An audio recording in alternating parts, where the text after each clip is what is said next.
Слышно ли нас? Слышно. Can you hear us well? Hello, good morning. I'm Ekaterina Malofeeva. Today, I'm here to lead a panel on finances in mega cities. We have a wonderful panel, and I hope that in 1 hour's time we will discuss this magic topic. So, I have to wait for the video to pass by because we're getting a noise from it. Well, I hope it's an external noise. So a topic which is really exciting about the link between megacities and development of financial markets, financial products and services. So financial services originated in big cities where people started to lead market relations, and the exchange of goods began there. Markets started there, and first financial operations. And even today, despite the considerable development of financial and information technologies and other innovations and novelties, urban agglomerations and megacities create enormous opportunities for developing a financial sector. So large cities provide new quality for development of financial markets and services.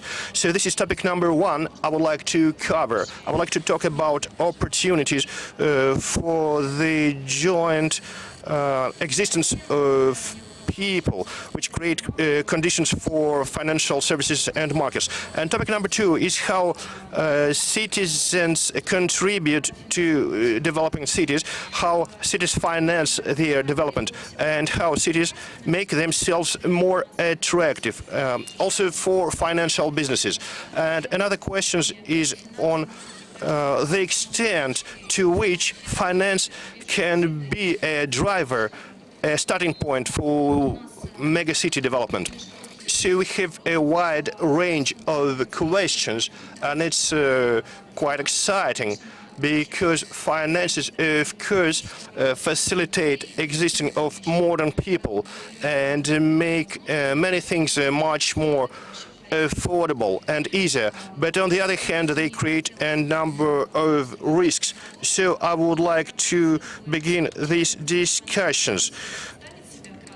So I would like our panelists to introduce themselves and to say in a couple of sentences what the topic of finance in bigger cities means for them. Hello colleagues, it's my pleasure to see you all here. I'm Ivan Glazichev. I'm the CEO of Yandex Money, one of the biggest wallets in the Russian Federation. We have more than 30 million individuals we serve and above 80,000 enterprises we serve in terms of e-commerce. And interest is quite simple because 80% of our clients are representatives of million-plus cities, mega-cities. And it's exciting for us to have a look at recent trends on how cities and their infrastructure develop in order to offer our clients mutual payment interfaces and user cases. So, to put it in a couple of words. Hello, I'm Maxim Yevdokimov from Tinkoff.ru, from Tinkoff Bank. I'm a vice president responsible for developing business services. I'm here because I'm responsible for developing mobile services in Tinkoff Bank. And for many years, we were the leaders in this race of mobile payment services. And we are sort of trendsetters. And obviously, residents of mega cities and their demands are a sort of food for our brain, and also they inspire us. So this is our starting point.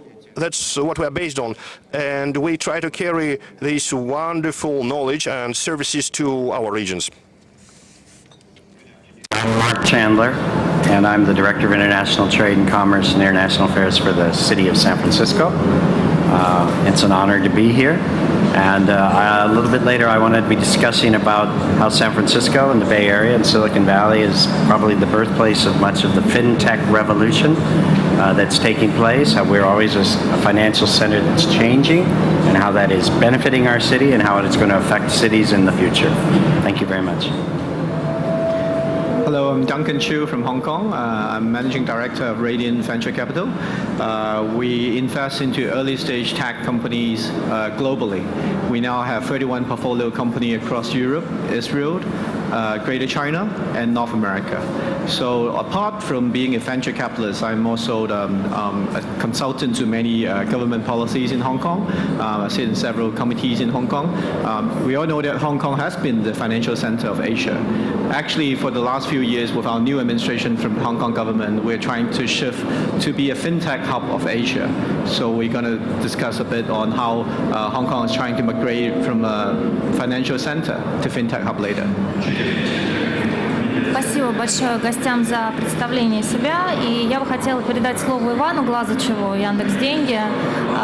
Иван, новые технологии. For introduction, I would like to pass it over to Ivan Glazachev. So, Ivan, new technologies that emerge on the market for enterprises and for individuals, how they change and transform behavior of financial services providers and their users. Thank you. To begin with, I would like to start with a couple of questions. The first question is quite easy. So, how many financial transactions do you perform per day? So, answers can vary from 10 to 5 to slightly more than 10, but I think that you will answer my question in a more similar way.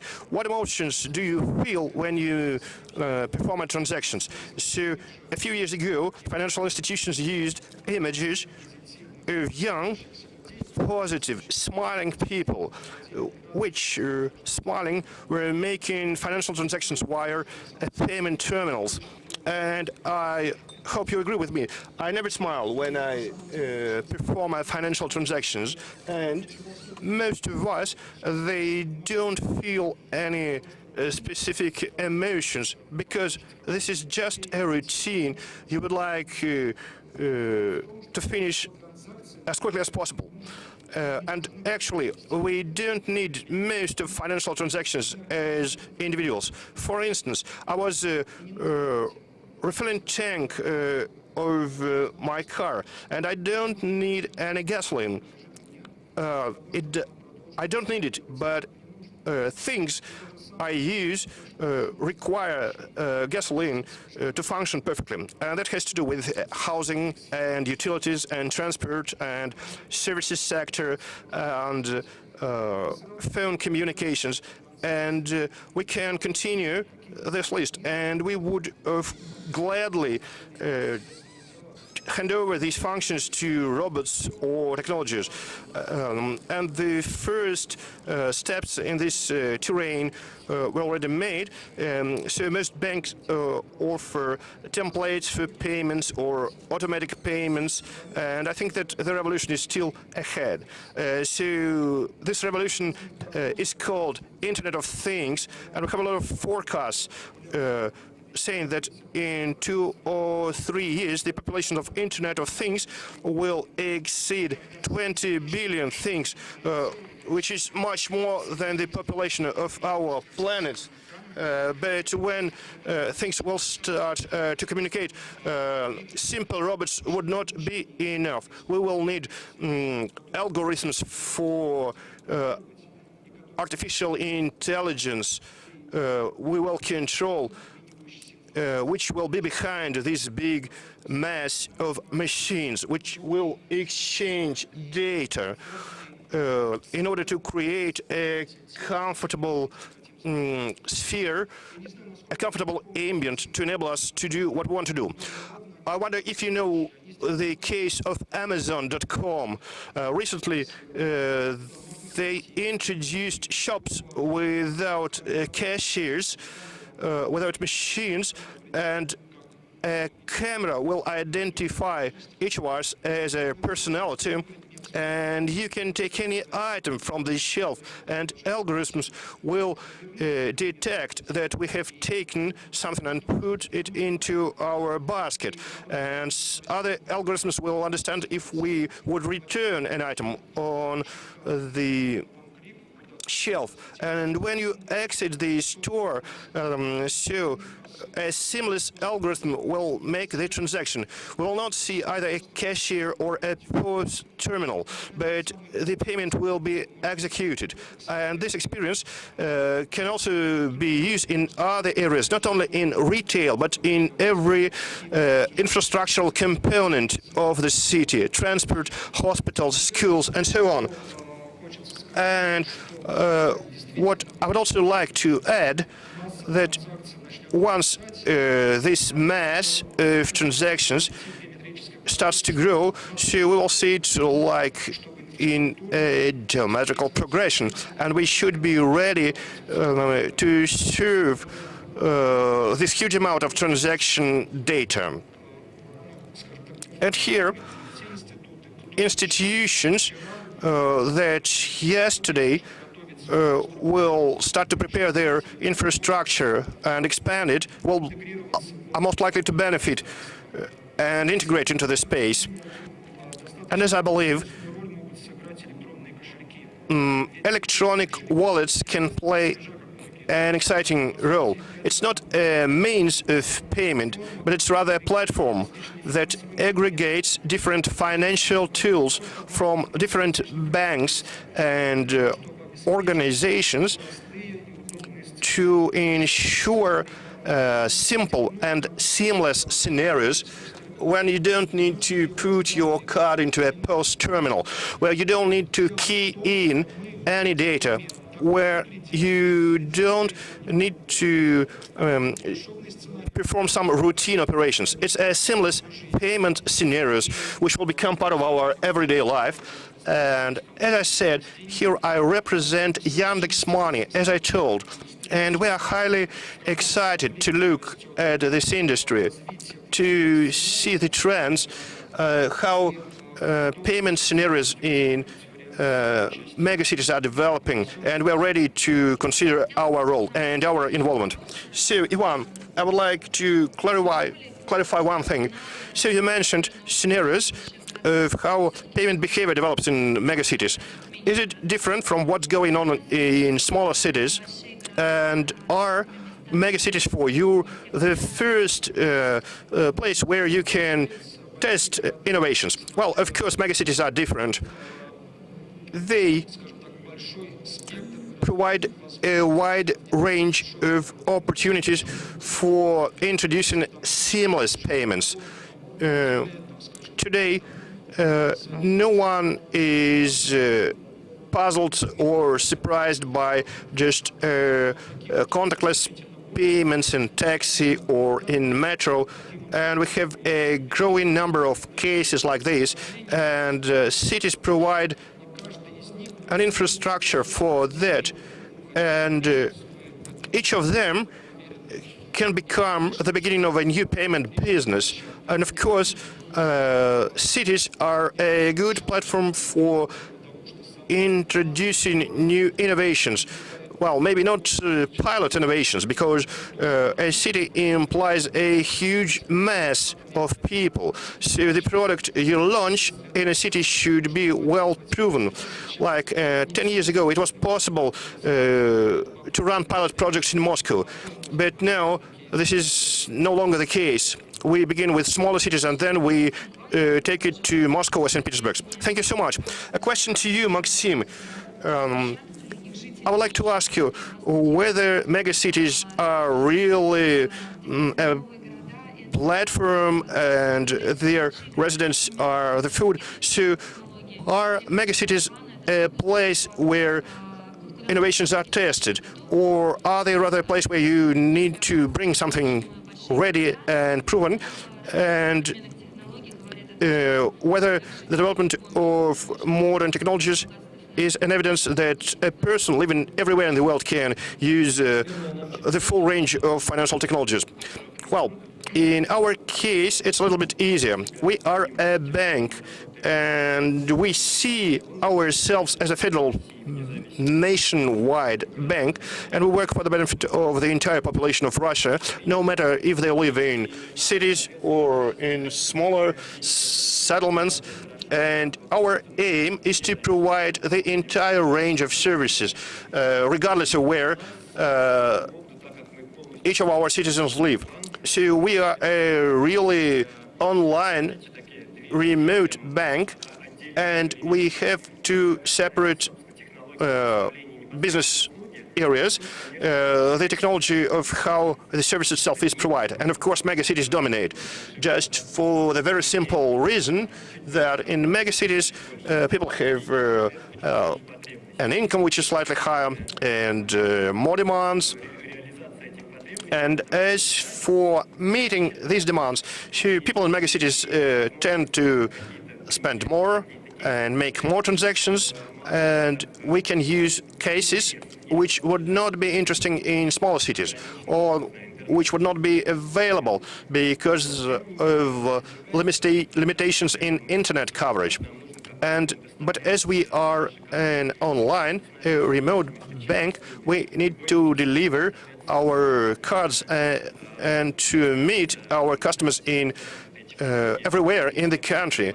So we have some developed technologies and separate mobile applications for our employees. So people with mobile applications are like a branch of our bank, which can visit customers of our bank wherever in the world. We have gray spots on the country, like villages in Dagestan. In that case, we would ask our customers to come to the Republican Center, Makhachkala. But anyway, we offer 90% of coverage throughout the country. So that means that our technologies do not depend on whether it's in a city or in the countryside, because we want to provide our services to all people in the country. Also, we expect from our country our customers to use technology, a PC or a tablet or a mobile application. And at the moment, we see that the growing number of users prefer only mobile applications, so they use mobile bank only. 2 years ago, web dominated over mobile applications, and a year ago, so they were used equally. At the moment, 70% of our audience uses mobile applications as the only channel for interaction with the bank. And that means that we need to invest our efforts in that channel, regardless of whether we are talking about cities or smaller settlements. The internet coverage and penetration is growing, and mobile communications operators, together with other IT companies, extend the coverage for Wi-Fi connection points. We heard about 3G and 4G, and we heard the plans for introducing 5G technologies in 2 to 3 years. They will start to deploy them in like 5 years' time, and very shortly most of the country's population will be covered by a network providing all these opportunities. During the break, I told Ekaterina that we have a lot of problems in our country, but however, we have an advantage over the rest of the world. We are a young country in terms of today's topics we are discussing today. So, and our financial and IT market emerged in like recent 20-30 years, not for recent couple of 100 years like in Europe. So it has to do with a number of challenges, but from the point of view of technologies and how they are accepted by a wider audience, we have a certain advantage. For instance, contactless payments are developed more in our country compared to many countries, including the United States of America, because when our merchants and enterprises install POS terminals, they have all the models included by default, and at the same time, companies in developed countries, so they do not replace them for 40 years because they are expensive. Each terminal costs about 100 euros. And due to the fact that we were lagging behind, at the moment we are a little bit ahead, and that has to do with the technical infrastructure of banks. Western banks have a fairly outdated infrastructure, and it's not easy or maybe expensive to develop innovations based on that technologies, because you have like analog lamp-based computers, and we built our infrastructure not so long ago, so that's why we enjoy these opportunities. So, and our trend is looking quite positively, and we at Tinkoff Bank use it. Maxim, I have a question to follow up and continue on the topic you and Ivan commented on. We said a lot about how users, consumers of your services feel. But you, as businesses, how do you use mega cities to organize your own processes? Is it important for you that people who develop your wonderful products and set and adjust your products, is it important for you to have among them residents of mega cities who would study in mega cities? Or can we say that at the moment it's not relevant for companies and institutions that provide financial services, that it's no longer critical to stay in a mega city? A question to you as an employer and a business. Is it important for you that people who work for you would live in a mega city? I think the answer is both yes and no.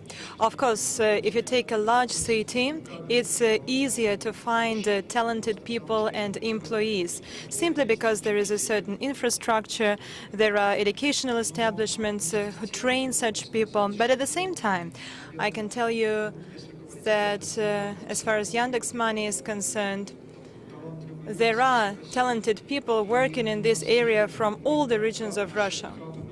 Yeah, our hubs are located in large cities, Moscow, St. Petersburg, Nizhny Novgorod. But at the same time, we try to be flexible. We try to work with talented people. In this regard, a large city gives you a lot of advantages in searching for talents, but at the same time, it's a certain risk factor, because the competition is truly high for talented people who come to you, but then they leave your company and go to a competitive or to simply another company. It's a constant flow, a constant race. Maybe in some places where the atmosphere is calm, it would be easier. I don't know. But on the other hand, it would be more complicated to find such talented people. Maxim, what about you? Well, the question is absolutely wonderful, because this year we have started a program called Tinkoff Development Centers in cities different from Moscow. We open them in other cities. Despite the fact that we like technical educational establishments from Moscow, we have a lot of graduates of Baumanov University, Physical and Technical University from Moscow. Despite this fact, you are right to say that the competition grows. We are businessmen. Money is important for us. Money is valuable. Money costs a lot, and if you want to earn as much as possible, we have to optimize our expenses. Unfortunately, not all the cities can have wonderful universities and wonderful graduates. Of course, talented people are from everywhere, but they all strive to go to Moscow or St. Petersburg because they believe they can find better opportunities here and higher salaries. And of course, there are many people who try to go abroad. But as far as large cities are concerned, Moscow, St. Petersburg, and so on, I want to tell you that we started a program for distance employees, home call centers where about 1,000 people work. They are scattered around Russia. The technology is simple. You call with the help of internet. There are different technologies. People work when it's comfortable for them. They connect to the internet. It's not only about maintenance of service, it's also about sales and consultations. And then depending on the educational level or level of expertise, they can take different positions. And now we want to have investment consultants working from home. Let's say there is a lady who has just given birth to a baby. She cannot go to an office, but she has several hours per day when she can earn money. And she has skills and competencies that are required by us and by clients. Why cannot she connect to the internet and help the clients consult people on investments, on taxes for small and medium enterprises, for example? Why not? Such things become more and more popular. Also, we start to attract developers, testers in a distant way. I mean, IT specialists. It's easy to find them, but the most important thing is that such people should have inner responsibility, because if you work from home, you can become lazy, so you need to have a certain core inside of you. There are people who want to do it, but they just cannot do it. That's why this mindset is important, and it's a task of managers to organize the process. We develop the process, and I think we are quite successful. Together with such development centers, if people cannot work like that, they just go to our centers of development and work there. I have a question to Mark. That was a question to you. We pass the ball to you. The colleagues have just told us that when they develop their business, they base less and less their activity on Moscow and St. Petersburg only. Moscow and St. Petersburg are not the only processes where they can organize their business. They try to find more and more clients from other cities and regions of Russia. They try to decrease expenses, and in this process they use new technologies, achievements of technological development. They try to decrease expenses and to locate their employees in other cities of Russia too. There's a topic, cities as financial centers. Such topic was truly popular several years, I want to say dozens of years ago, and many cities began to play this game. As far as I understand, San Francisco positions itself as a traditional financial center. In this regard, I have a question to you. How valuable is it for you to have a financial center inside of San Francisco, and what does the city try to do in this regard? Do you see any challenge, any danger in the fact that financial business tries to work not only in the city but also tries to locate its employees in other cities or towns? And what is their attention? What is the relation of San Francisco towards it? Thank you very much, and thank you for the provocative questions. I first enjoy the comments from my colleagues up here about their businesses. I'm going to take a long answer to your question, Ekaterina, and give some background on San Francisco first, as our role as a traditional financial center, as the center of this mega city that we call the San Francisco Bay Area. And I think also as the birthplace or cradle of much of the financial revolution that we're talking about today.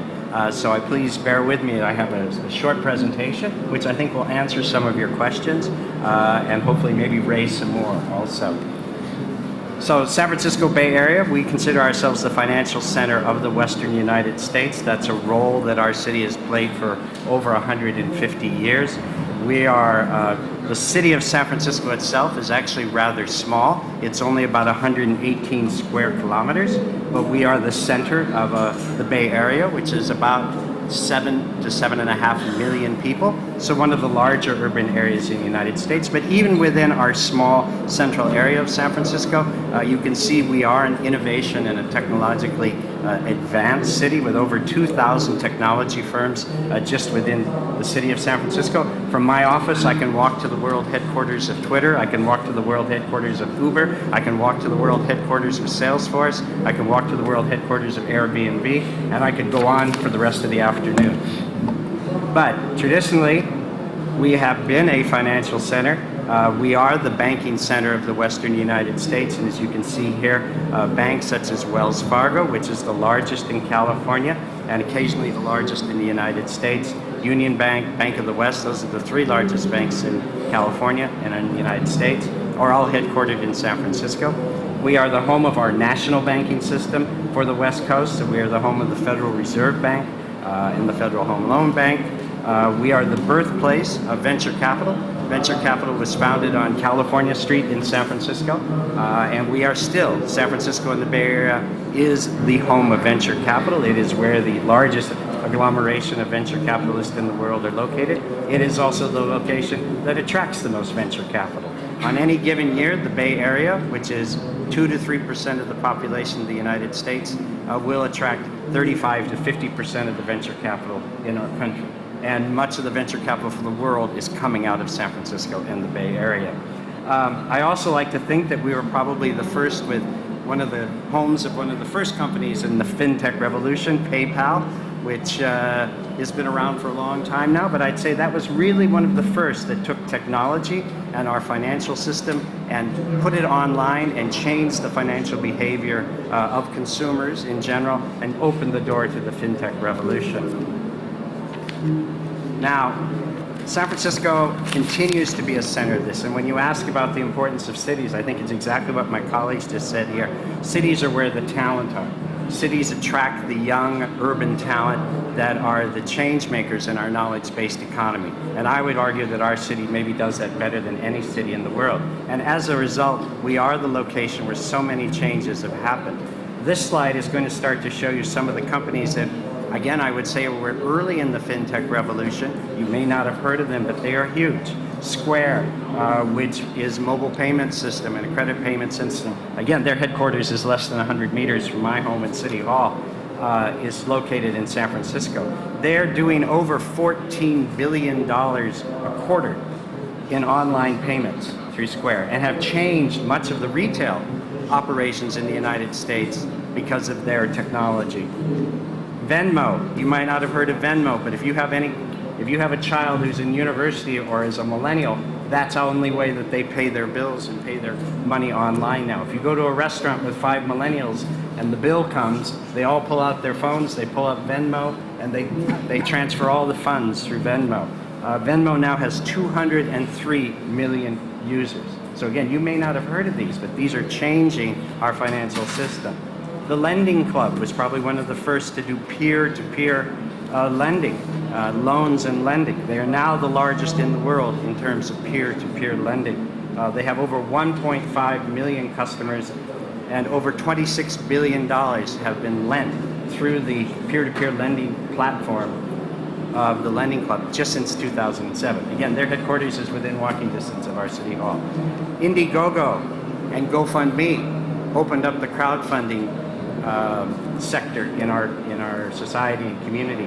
GoFundMe's from San Diego, so I can't put them on my slide. But Indiegogo, who's number 2 in that area, is a San Francisco-based company. They have over 15 million visits a month looking for investment and money through their platform. Number 2 in the United States.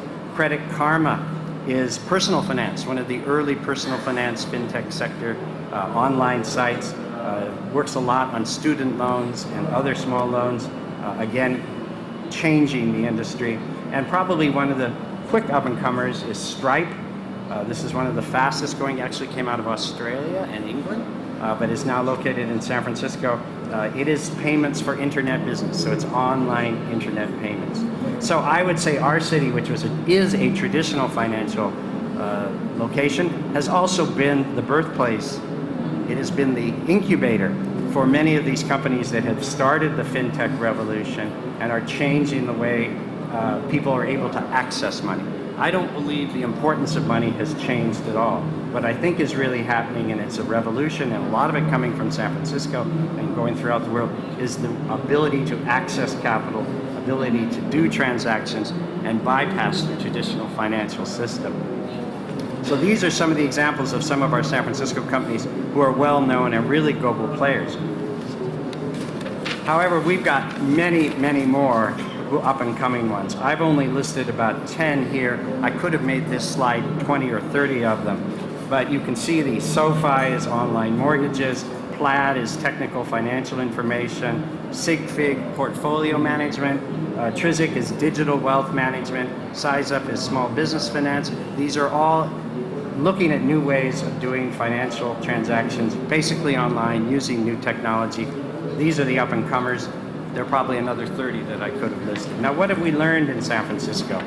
I think first we've learned that the fintech revolution, this change in the way we get money and transact money, has been very, very positive upon our city and its growth. It has opened up new financial mechanisms for consumers and especially for SMEs, because they have often been ignored by the traditional financial sector.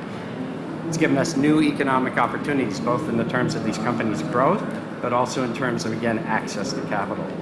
I'm a government guy. I would say one of the things we've done well in San Francisco is we've embraced this change. There's no new regulations, there's no new regulatory authorities. We've said this is the market, let's let it go. And I would say the last question, or the last statement I would say, is that the speed of change is only going to get faster. What we've seen over the last 10 to 15 years is monumental, more than the 100 years before that, but we're going to see that speed up and speed up. And the last thing I'd say is what's very interesting is the traditional, what we're really seeing today is the traditional financial institutions embracing fintech. I give you the example of Wells Fargo, the largest bank in California, traditional bank. But look at the fintech companies that they have now purchased to bring into their network so that they can be up to date with their services. You get blockchain companies, data analytics, personal finance, regulatory technology, etc. So you're seeing that the traditional financial companies are understanding that this is a revolution and they need to embrace it. They understand it's going to change. I think it's for the positive. Thank you. Марк, спасибо большое. Thank you very much. If we were in San Francisco right now, I would say I'm loving your presentation. In Russian, I don't know how to translate it in Russian. I don't know how to find a sentence that would reflect how much I liked your presentation. Let me tell you why. Because you spoke about companies that are located in San Francisco with so much love. You told us about their business, and the biggest part of your presentation was dedicated to wonderful, amazing businessmen, entrepreneurs that create new ideas, that create additional value, that create new products and make the life of people better. But I wanted to ask you another question. From the point of view of the government of the city, can you give us a couple of reasons why do you want to have financial companies in the city from the point of view of city budget, city planning? Why do you want them? Why do you want to have them in the city? And please tell me just a couple of most important things. What do you do to support such companies in the city? As I see that you love business, but what do you do to support business? Thank you. Thank you, Ekaterina. Thank you for the kind comments. San Francisco wants financial companies in our city for the same reasons as any other city wants to have successful operations in their city. It creates jobs, it creates prosperity, it creates tax revenue, which lets us carry on the programs for those that don't have prosperity. It lets us carry on the programs to ensure we have the infrastructure, both social infrastructure and physical infrastructure, to be a great city. So we are going to support growth of all companies, frankly, but we are a financial center historically, and so it is natural for us to continue that as the financial situation, as the financial sector changes. Now, the question we always get asked by everybody in the world is, what did government do to cause this? And I would say the best thing that we did is we stayed the hell out of the way of these companies. okay? We let them grow and thrive on their own. And when those companies come and meet with us, when they come and meet with the mayor and myself in City Hall, and we say to them, what's the best thing we can do to support you? Square or Indiegogo or the Lending Club. They don't say, give us an incentive or give us a program. They say, make sure that you continue your city to be the best place for the workforce, because these companies are started and they are successful because it's the most highly skilled workforce in the world that we're attracting to San Francisco. That's what's causing these companies to be incubated, incubated, and grow in San Francisco. So we put a tremendous amount of effort on ensuring that, one, our city has the best quality of life, and I don't think you can underestimate that for any discussion we have at this forum today and tomorrow.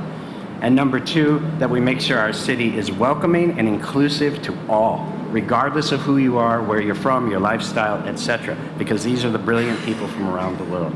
That's our number one job as government, and that's what we do with our financial sector. We've stayed out of it in a regulatory manner. We make sure that their workers are happy, they're coming, and they continue to attract to our city. Марк, спасибо большое за этот ответ. Я даже не буду... Thank you, Mark, for your answer. I will not ask Maxim or Ivan if they want to have headquarters or office in San Francisco. I won't ask this question to them. Мне не интересно это сейчас. No, I don't want to ask this question. In your presentation, you didn't mention Tinkoff Bank or Yandex, Russian companies, but we would love to. I have a question to another colleague. So, I know that you wanted to talk about development of financial technologies and fintech, which will get each of us involved. But before you begin, I would like to ask you a question. Financial people, those who work in financial sector, during the last global crisis, they became a little bit unpopular. They were called fat cats, and some countries even make political decisions which lead to the situation where rich financial centers and rich players of financial markets have to move to other countries and cities. But the fact that your foundation is based in Hong Kong, what was the reason behind it? Because it has a lot of investment opportunities, or because you have your financial and investment clients there, or because it enjoys the best possible infrastructure? And also, in your introductory word, you said that you invest in different countries, in different assets. So why, for today, Hong Kong remains for you the place where you work, and what can it change in future? I think Hong Kong has no choice in terms of financial sector, because Hong Kong is the financial center of the Asia, and finance actually account for a large chunk of the GDP of Hong Kong. So I mean, even during the last financial crisis, there were troubles in Hong Kong, but I think they recovered relatively fast, and I think it didn't take long for Hong Kong to regain the financial sustainability. So I think it wasn't the case in Hong Kong that we have to migrate into other sector, and actually finance was the only thing at that time. We have served China as the way to raise fund for China companies. So I think that isn't that big a damage to Hong Kong, I would say, in the last financial crisis. China has actually stayed quite away from that in the 2008 crisis. So I think that is one of the reasons also why Hong Kong stayed healthy after that. So that answers your first question. The second thing is, I think Hong Kong's success is not just based on its geographical location. It's also based on the ability to attract talent. I mean, I totally agree with Mark. I think to really have a sustainable economy, how to attract talent is the number one criteria. So I mean, Hong Kong has always been providing people with low tax rate, easy tax rate, a quality of living in Hong Kong, and opportunity. So I think all talent would go to a place where relatively you have a better quality of life and opportunity. I think we face a very similar problem like in San Francisco. People would say, okay, San Francisco is expensive, Hong Kong is expensive, but you see people still go there. Because when opportunity is there, you know, people can take sacrifice for other things. So I think as long as we provide the environment for people to innovate, to have opportunity to succeed. I think that's what Hong Kong have to keep. In terms of, I mean, you mentioned the future of money.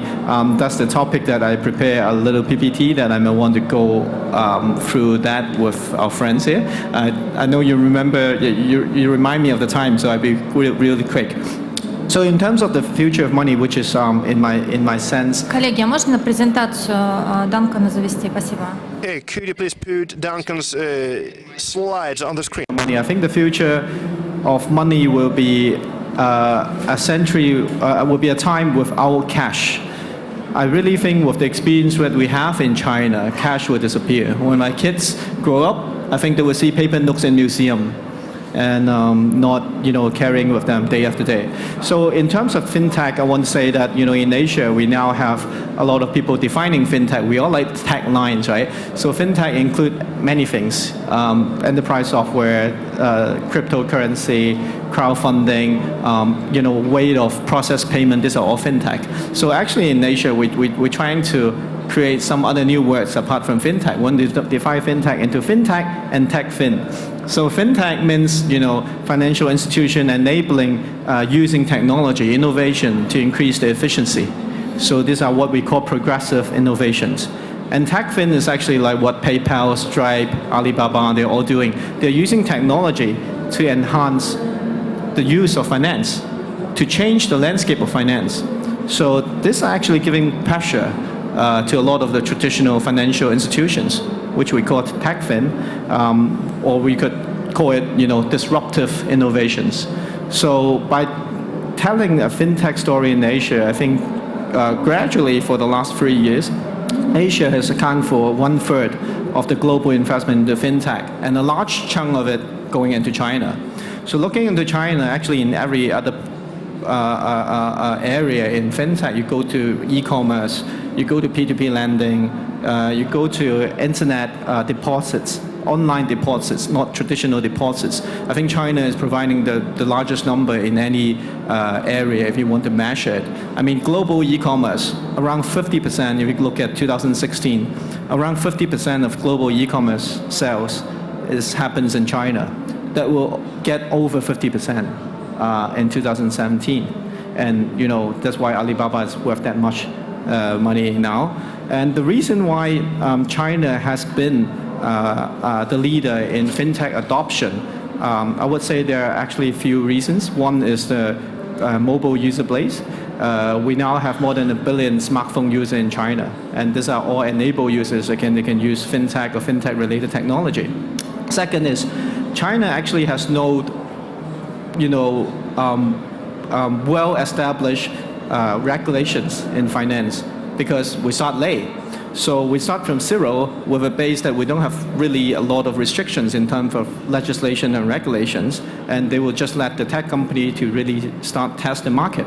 And when the user have demand, and the user will go for always the best solution. So China went from 0 to 10 with a relatively shorter time. And go back 10 years in China, actually there's no check. We don't use bank check in China, even 10 years ago. And the credit card was actually limited to a very small crowd of people. So we don't have a legacy system that we have to drag with. We actually go from nothing to the best. So that's actually with the case in China. So adoption from every kind of readings, you will see China has a highest rate of fintech adoption globally.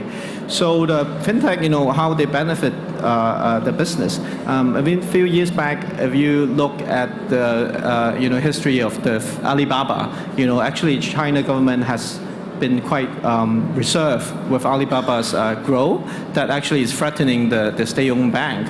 But the state-owned bank are mostly, of course, owned by the government. So at one time, the government wanted to restrict Alibaba to what they're doing by doing, Alipay and all this kind of online trading, online payment stuff. But actually, Alibaba go to them and convince them, actually, they're doing good for the economy, which is what innovation can help the government. China has several big problems before with currency. Counterfeit money.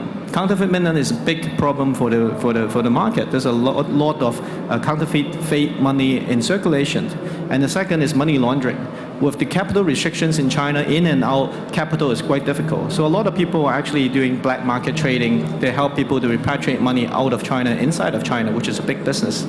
But actually, e-money, electronic money, or the payment that Alipay and WeChat Pay, this kind of company launch, help transparency in the market.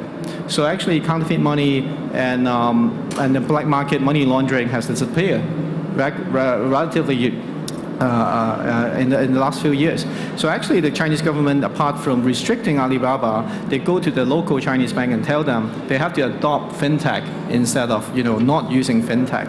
So this is how fintech can benefit the society and also benefit the business. And this is how we have migrated from starting from nowhere in China to now. I mean, you can go anywhere in China without bringing any cash. Mom and pop shop, 7-Eleven, you go to restaurants, you can all use your mobile to actually pay for anything you want. So this is how the path we have in China. Some user behavior we just mentioned, like Ali and WeChat. WeChat, actually Ali I just mentioned, so I'm going to say about WeChat, which is like a hybrid between Facebook and Instagram in China, which have a lot of user data. So what WeBank is doing, WeBank is founded by WeChat and Alibaba. So the WeBank is a bank without any branch. They only study your social status. They will study your Facebook, study your Instagram, they study your WeChat, and they will give you social rating. The social rating, actually, they look into, what is your friend group? Who are you hanging out with? Where do you buy? What kind of shop do you go to? So according to your social rating, they will give you loans with your social rating. So make sure you have the right group, right crowd of friends online, and that will give you the right credit rating, and then you will get some money from WeBank, and they have no branch. So this is the only online bank we have that have full license in China. They don't have any single branch. They think the relationship manager will always be subjective. They will lend to their friend, so the system will be more trustworthy.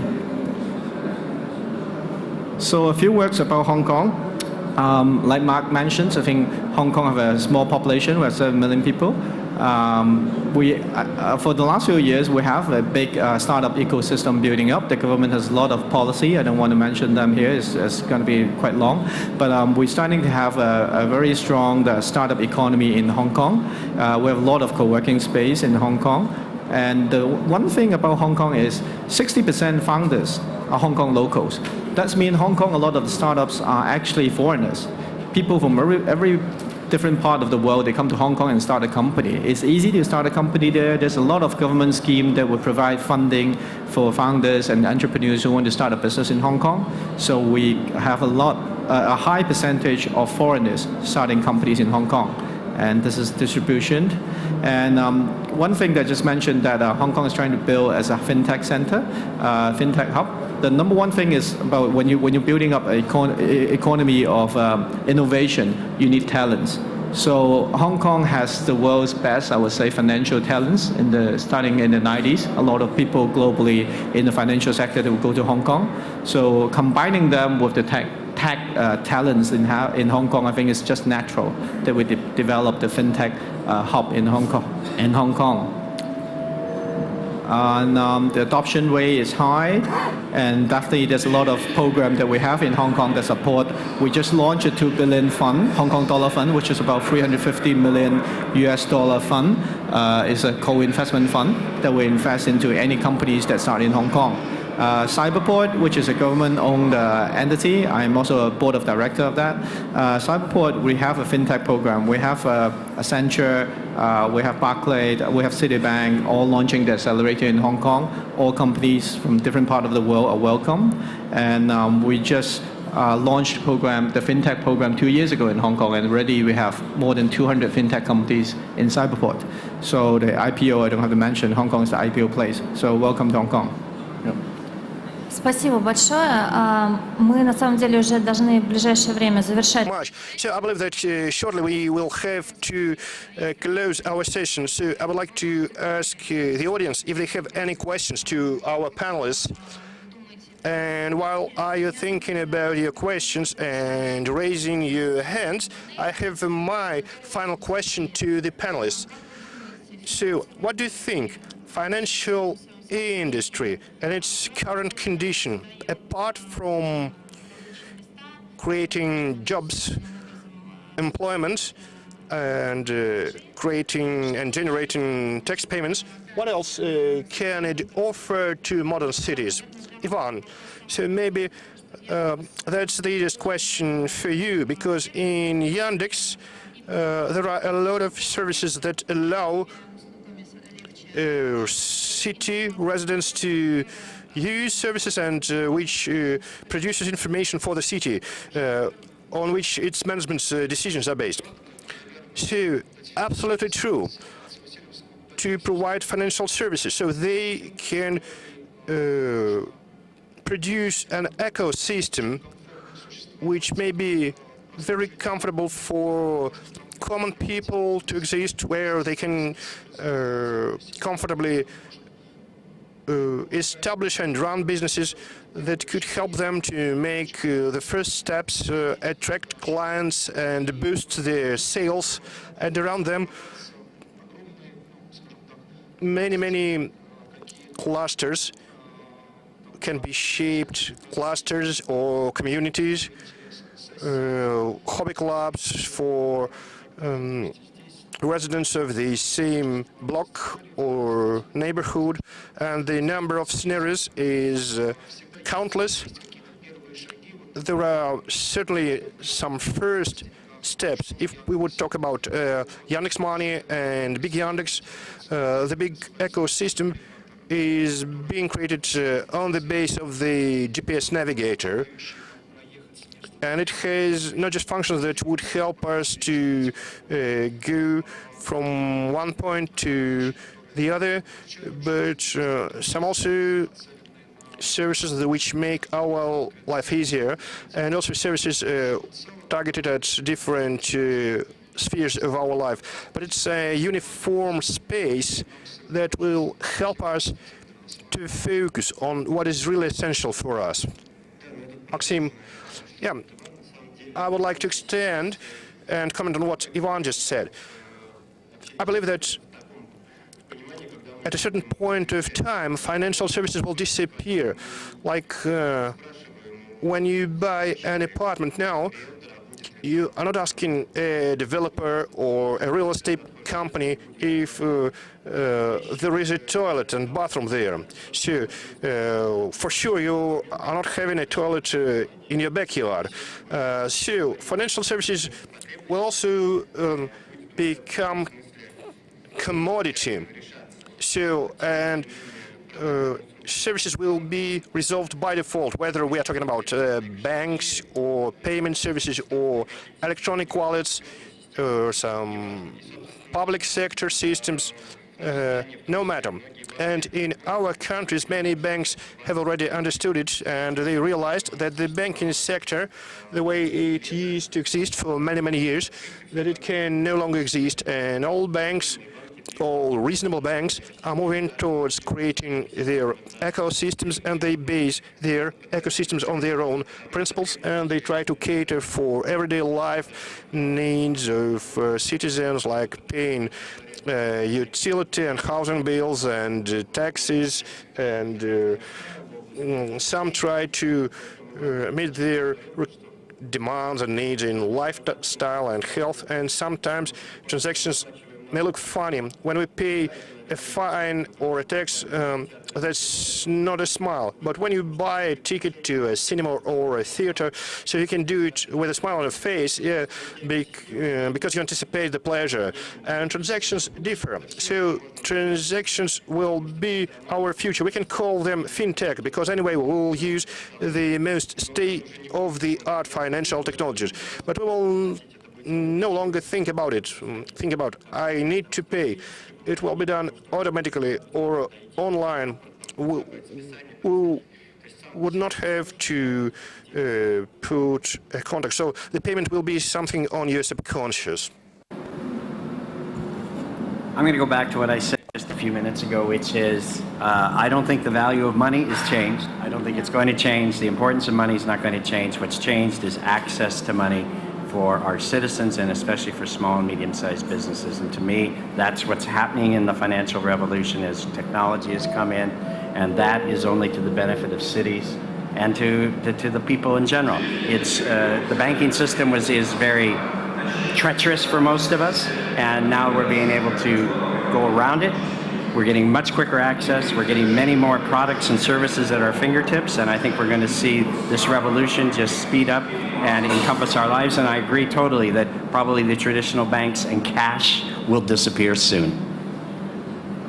I think to add on, I mean, financial service, the whole purpose of financial service is getting the money, the capital, into the right people's hand. So people can develop a business, they can hire more people, they can provide GDP improvement to the city. So I think the financial services, the meaning behind wouldn't change. It's just how we get more efficient, how we get better in finding the right people and giving them the right money and giving them the capital to create wealth. So in that sense, I think it's just a tool that is advancing. I think the thing behind, the lessons behind what is financial services won't change. Спасибо большое. Я, наверное, подведу итог. Very much. I would like to draw some conclusion, and I would like to finish with the idea. The development of cities is the development that happens thanks to efforts of millions of people who live and work in the cities. Successful cities are these cities that allow talented people, businessmen, entrepreneurs to do best what they can do. Thank you very much to all the panelists, and I thank all the participants of our events. Thank you all the guests who made a long way to come to the conference. The organizing team of the conference asked me to make an announcement. In 15 minutes, right in this hall, we'll have the next session in the hall, how to bring industrial facilities out of the city, and there will be a lot of international panelists too.